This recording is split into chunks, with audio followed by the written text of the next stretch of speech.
So in order to hire good people, you need to be a good person. Is your truck clean? Do you do what you say you're going to do? Are you on time? Are you organized? Do you have a good software in place to manage your business? Do you know your expenses? Do you know your costs? Do you know do you have systems in place in your business, or are you running around like a chicken with his head cut off? You don't know which way's up and you're just doing your best to get by. Great people don't want to work for someone like that. Welcome to the Painter Growth Podcast, where we help you scale your painting company in record time. Join us as we explore sales, marketing, hiring, finances, leadership, and more, everything that you need to know to scale and grow your painting business. I hope you enjoy and subscribe. What's up, everybody? Mike Rickman here, founder of paintergrowth.com, and you're listening to another episode of the Painter Growth Podcast. So what's up, everybody? Good to have you here. Thanks for joining me today. Today, I'm going to be chatting with you about a surprising way to find great talent. Now, this came up on a coaching call that we did today. We had our weekly Tuesday call, which is typically our biggest call of the week. I think today we had like 75, 80 guys in attendance, and girls, with definitely some great women in our group as well. But with that being said, we learned some pretty cool stuff. And one of the things is kind of like a really unique way to think about hiring. Most of the time when you go to hire painters, and actually even before I go into that, I've heard so many times, and more so recently, people coming around and either making a comment on a Facebook post that I have, or Instagram, or on a call. There's no good workers out there. I can't find good people, right? No one wants to work, right? But the truth is, nobody wants to work a dead-end job for a shit boss. And that is just the way that the economy is going. Now that there is, more of a labor shortage than there has been in the past, that doesn't mean that there is a labor shortage. It just means there's a tighter labor market. It's a little bit harder to find painters. So if you are not being competitive, if you're still offering a dead-end job at $25 an hour and you're a shit boss and you haven't put in the work on yourself and developed yourself and become a better leader, and you're more organized, you have a clean vehicle, you show up on time, you do what you say you're going to do, you follow up on your promises. If you aren't doing these things, you're going to hire bad people. And the good people that maybe for some reason miss these flaws during your interview process or lack thereof, you're going to get outed sooner or later. So in order to hire good people, you need to be a good person. Is your truck clean? Do you do what you say you're going to do? Are you on time? Are you organized? Do you have a good software in place to manage your business? Do you know your expenses? Do you know your costs? Do you know do you have systems in place in your business, or are you running around like a chicken with his head cut off? You don't know which way's up and you're just doing your best to get by. Great people don't want to work for someone like that. So in business and in life, when you're in a scarcity mindset and you're just starting your business, you're looking at tomorrow. You're like, or like if you're hungry, you're looking at tomorrow. How can I eat today? Right? How can I get some water today? This is like level one. And then as you get a little, you get water and you get food, and you're like, okay, how am I going to make sure I have food and water tomorrow? It's okay, let's start thinking about that. And then as you generate and create some more wealth and abundance, like, okay, how am I going to make sure I have food and water next week? And then how am I going to make sure I can keep this going for next year? So you can compare that to business as well. It's not just about the food and the water, but now it's about the revenue and the sales and the business and the scale. So, okay, I have a job for today and tomorrow. Great. All right, finish the job. And now it's Wednesday. Okay, now I have a job for Wednesday, Thursday, Friday. Great. I'm not even going to think about it until Friday. And then one day you're like, you know what? I wish I had work booked out a little bit more. How can I start thinking about next week? Right? It's like, okay, now I'm going to book a couple of jobs this week. I'm going to take some evenings off and go book some work so I can have work next week. And then all of a sudden you're booked out for a few weeks and you're like, dang, this feels pretty good. How can I book out into next month? And you book out and you take an extra couple of days off production so you can focus on marketing and sales. You're booking more work and you're booked out for a couple of months. And you're like, wow, this feels really good. I feel like I have a lot of job security. How can I get my time back? Or how can I make more money? So now I'm looking at how can I bring on another painter to help me double up my production? I'm going to get into the numbers actually there in a minute about getting off the tools and production numbers and charge rate and profit per hour and whatnot. But business is a constant game of expanding your time horizon for how long you're looking out and how long you're planning. Initially, you're looking very closely. You're looking, 1 day, 1 week, 1 month. But as you get better at the game of business and you get more systems in place and you get better at finding clients and bringing on painters, you stop thinking about tomorrow and next week. You start thinking about next month, next quarter, next year. And eventually, everyone should spend a little bit of time on it, but like, what's your business going to look like in 5 years from now? What's your role going to be? What key hires do you need? What key systems do you need? But it's really hard to start thinking about, your 5 steps out when when you don't have a job booked for tomorrow, right? When you don't have a job booked for tomorrow, it's really hard to think, oh, I want to have a $10 million enterprise that's cash flowing 1.5 million a year. Like, it's hard to think about that when you're living in that scarcity. So you need to get out of that world of scarcity, and start thinking a little bit bigger, because that's going to allow you to make those bigger moves and make those better decisions. So one of the things that we found, actually, for anyone here who's listening who's still on the tools, we did a little math experiment, and I could share my screen here. Yeah, you know what? I am going to share my screen here. I don't like doing this on the podcast too much because most people are listeners. So I'm just going to go here, and it's just really, really briefly. It's not going to take a lot, but what I'm showing is a spreadsheet. And in the first column is if you're the painter.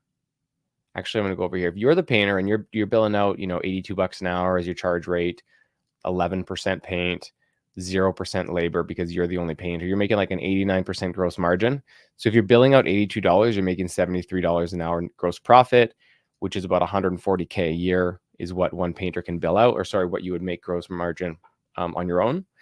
But then after you're paying like $5K per month in overhead, that's only like an $80,000 job. So the question I want to ask you is, are you running your business so that you can only have an $80,000 a year job? Like, is that why you are here? Why you're trying to do the hard thing and run the business and take on all this risk for your family so that you can only make 80K a year?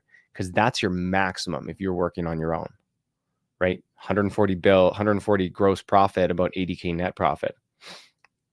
Now, if you even just go to having one painter, so I built it actually. So I built this out. So I have one painter, two painter, 3, 4, and 5. With one painter can make you about $73,000 per year in gross margin. Now, with your overhead, if you were to just like capture that full 60K overhead that I mentioned in the previous example, you would only make about $13,000 profit for the year, which is of course not a lot. So just having a business to keep one painter busy is not much of a business. Now the magic starts to happen when you have two painters. So if you have two painters here at those same rates, 11% paint, 42% labor, which is high for labor, those two painters are bringing in $146,000 per year. And at that same overhead, you're now making about the same amount of money as you were if you were just painting by yourself.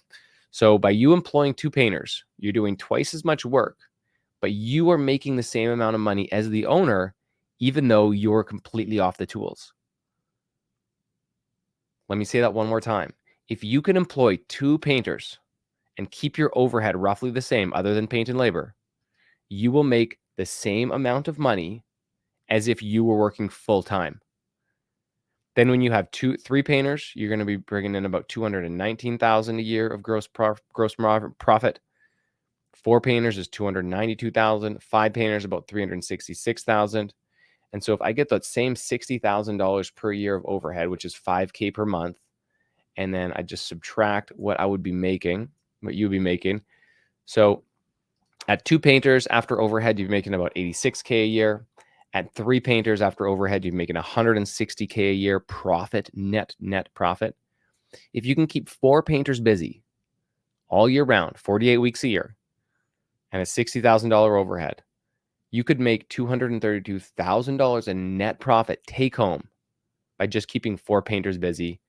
Five painters, you could be making $300,000 of net profit. That's just two crews. That's a crew of two and a crew of three. So just how much money would that be producing? So that's 410 times 40 times 48. So that's producing $787,000 per year. You could make 300K profit. So that's just what I wanted to quickly mention for anyone who's like struggling to get off the tools, or it's like, hey, I feel like I'm being most productive when I'm on the tools. You're not. If you're listening to this, you're obviously a growth-oriented, motivated painting contractor who's trying to grow, trying to get off the tools. You need to give yourself permission to dream big. And as long as you're on the tools, you're not dreaming big. The only time you should be on the job site is when you're starting a job or closing a job, if you're still doing that, or developing your people. A significant amount of your time as a business owner should be developing your painters. You should be training and delegating skills. So with that being said, how should you find great talent if you're in a place where there's just no great painters? So on this call today, I asked our clients, what are the skills that you're looking for? What are, other than painting, what are the skills that you're looking for in a great employee? All right. So the skills that we were looking for are that we kind of came up with together: urgency or motivation, enthusiasm, attention to detail, patience, takes pride in their work, learns from their mistakes, reliable, they have a car, they have time management skills, they have communication skills, and they're sober. Okay. So you take all of those things that you just said and you think about the group of people in the community who have all of those things who are also looking for a job. And then now with what you're currently doing, you also say, out of that group of people who has all of those ideal skills, also, can you paint? All of a sudden that group that you're looking at shrinks from 1,000 people to maybe one person. And then that one person probably has a side hustle because they're a really reliable person. They know how to paint. They have a business mindset, and blah, blah, blah. So what you need to really do is to create a list of all the attributes that you want in an ideal painter, the ones that I just said, and create a job listing around that, because those skills are a lot harder to teach than the skill of painting. We actually want to hire someone with no painting experience, but the right attitude, and train them to become a great painter. That is a heck of a lot easier than training communication skills or training reliability or training patience or training pride. So if you can help someone in an interview process and figure out that they have pride, they have patience, they do take pride in their work, they're reliable, they have a car, they have time management skills, they have all of these things. If they can't paint, that's not a deal breaker, because it's your role as the leader to now develop your people and teach them the skills. Not only are they going to be cheaper than someone who's been painting for 10 years, but they won't have any bad habits, and they're going to be committed to you for teaching them a skill. Right? That's huge. You need to really follow up though and make sure you spend the time with them. It doesn't take a super long time to train someone in painting. You need to have a skills inventory, have a list of all of the tasks that a painter can do. And we actually have a very thorough workbook that for our clients. I'm not even sharing this right now as like a lead magnet. You cannot get this unless you're a client, but I will show it to you. We do share a lot of our templates. But this one, or sorry, to our podcast audience, but this one in particular, I'm not sharing outside of the group just because it's so valuable. It took so long and so much time and energy to create. But basically, we have 6 skill sections. So ladder and safety basics, pressure washing, exterior painting, job open close, spraying, interior painting. And then we have a thorough skill inventory. So all of the skills for, pressure washing to exterior painting and interior painting. Interior painting, can they read a work order? Can they know where to place a crew kit? How and when to move furniture? How and when to cover furniture? Remove wall panels and outlets. So all of these skills. And then painting, do they know how to set up a roller pull and cage with a fresh nap? Do they know closet painting protocol? Do they know how to transport ladders safely inside? Do they know how to color change on an interior job? And then clean up. And so as you inventory your skills of your painters, they're gonna add up over here. So the more skills that they have, the higher percentage they're gonna get, and then ultimately the more jobs they're gonna be able to do. So you're not gonna put a painter on a job where they don't know a skill. You just have the skill. You're gonna teach it. You're gonna mark it off, and then they're gonna be just that much more consistent and reliable and just a better painter, because you're going to know what they can do and what they can't do, right? So that's going to be the transfer of skills. So you want to hire people without painting skill, but with attitude to work for your painting business, bring them through something like this. If you want something like that, book a call with my team. We can show you how to get it by joining one of our programs. They're actually not that expensive. So if you're not in our program yet, you probably should be if you want this tool and many, many more. Really systemize your business and become that professional leader that you really want to be. Now, when it comes to actually recruiting, the name of the game is throughput. How many applicants can you get because the number of leads is going to directly determine the quality of the applicant the painter that you end up getting. So you want to be posting on Indeed, on Craigslist, on Facebook, on marketplaces and groups, and putting your job post as many places as possible. The job post doesn't matter that much, but describe it. Like, even have AI, ChatGPT help you, right? You're looking for, create a recruiting ad for a painting company, no experience required, hiring for attitude. Here's some details about my company. Write me a job description, right? Then you'll get it. You want to get as many applicants as possible. Once you get those applicants, you're going to want to go through them and do setup calls with people who look like ideal candidates. On the setup call, that's where the interview begins. Are they on time? Are they punctual? Do they make you feel good? Do they seem organized? Do they seem flustered? Like, ask them some of these questions. Then you're going to set up an interview with probably one of every 10 setup calls that you do. So you're going to set up some interviews, do a full day of interviews. Out of a full day of interviews, you should hire between 1 and 2 painters. From there, you're going to set up a trial job.